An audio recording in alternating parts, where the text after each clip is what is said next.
positivo. Pero si el crecimiento es lento, la economía española es incapaz de generar empleo. Para un crecimiento bajo, nosotros generamos desempleo a menos que, y aquí está el punto, reformemos el mercado de trabajo, y eso es lo que nos están diciendo desde todas partes.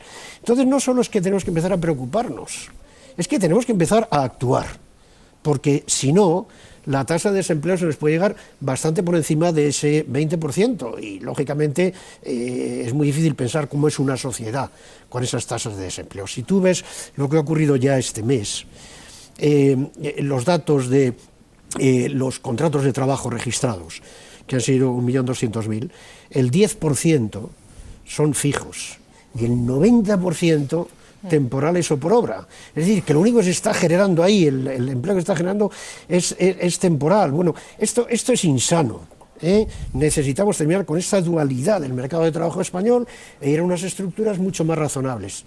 Y si no, pues yo creo que tenemos un futuro por delante en cuanto al desempleo muy malo. Un desempleo que está teniendo efectos directos en el crecimiento económico. La OCDE prevé ya para este año un crecimiento negativo del 4,2% en España. Creo que es la tasa más pesimista que se ha publicado hasta el momento. Me gustaría que habláramos de otras cuestiones también, relacionadas también con el tema que estamos hablando, porque en este clima de gran preocupación por el desempleo, el Gobierno ha decidido esta semana aprobar una prórroga para el funcionamiento de la base nuclear de Garoña. Aquí hay varios temas importantes a debatir. Primero, la conveniencia o no de utilizar la energía nuclear en un país como España en este momento. Y segundo, qué hacer con esas 1.000 familias que dependen en este momento de esa central nuclear. ¿Qué os parece la forma en la que se ha resuelto esta cuestión esta semana? No me parece bien cómo se ha resuelto, ¿no? Yo creo que no es una decisión que sea ejemplar atendiendo a tres parámetros, en mi opinión. Creo que el problema no es económico. Creo que enfrentar la decisión de cierre de una central nuclear útil todavía, ¿no?, sobre la que hay informes favorables de instituciones que nos hemos dado y en las que confiamos, Consejo Superior Nuclear, la propia Comisión Nacional de Energía, no es una decisión estrictamente económica, y por tanto no vale utilizar el paliativo, yo quito esto y pongo a unas personas nuevas. No es una decisión de empleo de las personas que trabajan ahí, con todos mis respetos, porque eso no es fácil, no es difícil de complicar, de solucionar. Es una decisión que sí tiene que ver con la metodología en cómo decidimos, ¿no? Primero, uno puede lógicamente tener compromisos electorales y respetarlos, pero no son compromisos maximalistas, ¿no? España tiene todavía un mix de generación nuclear en torno al 18 o el 20%, ¿no? Dos, el imperativo del momento es grande. Al ciudadano, al contribuyente, ve que este no es un país.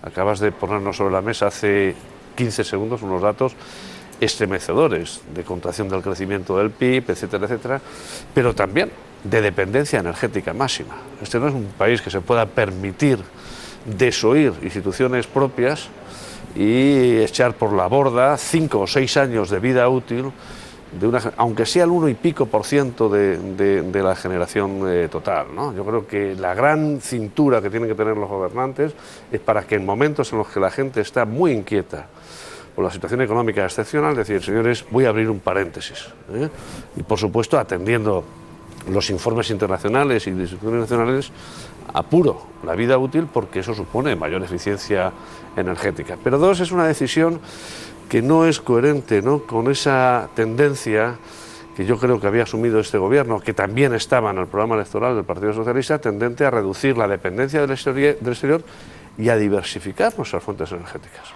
Yo creo que no se está planteando, yo no defiendo la nuclearización total del parque de generación en nuestro país, ¿no? Es más, creo que tenemos que explotar las ventajas competitivas que tenemos en energías renovables, pero mantener esto es perfectamente compatible. Y hay un tercer aspecto que a mí me interesa también, que tiene mucho que ver con el propio discurso del gobierno, del presidente del gobierno, cuando habla de que la confianza es muy importante.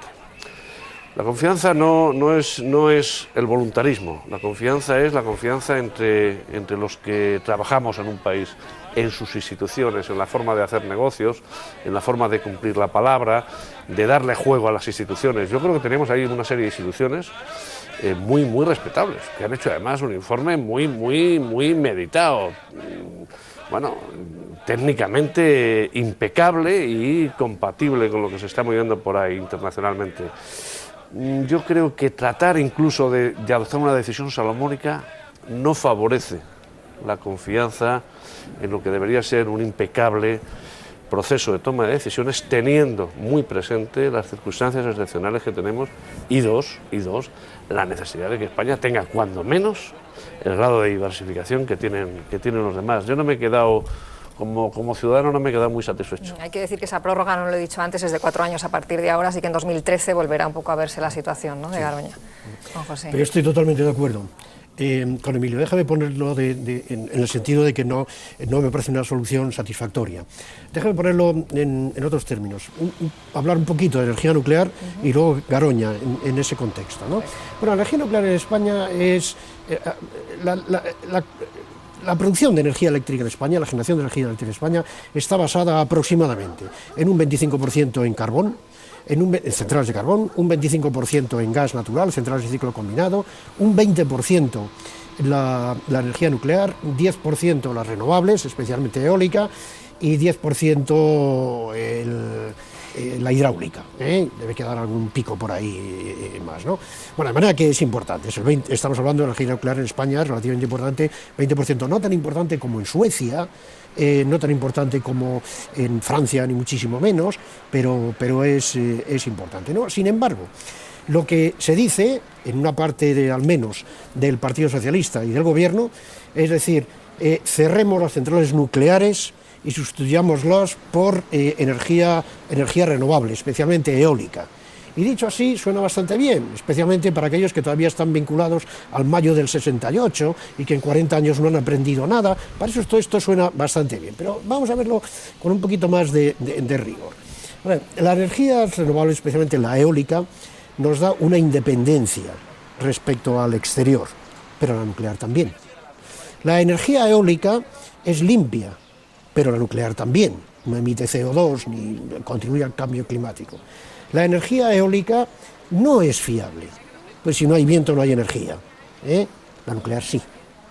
La energía eólica, se dice, es barata, con un coste marginal cero, o no, porque como no es fiable, hay que construir además otras centrales de gas, de ciclo combinado, para el caso de que no haya viento.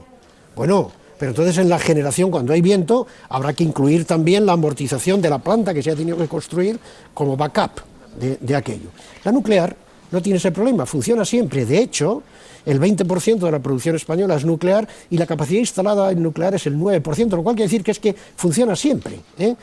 Bueno, por eso hay en los momentos actuales 50 centrales nucleares, 50 y tantas, en construcción en el mundo y otras 50 y tantas en proyecto, en países que no son países esotéricos, no, estamos hablando de Finlandia, de Gran Bretaña, de Italia, de lo que es nuestro entorno natural, ¿no? Bueno, una vez dicho eso,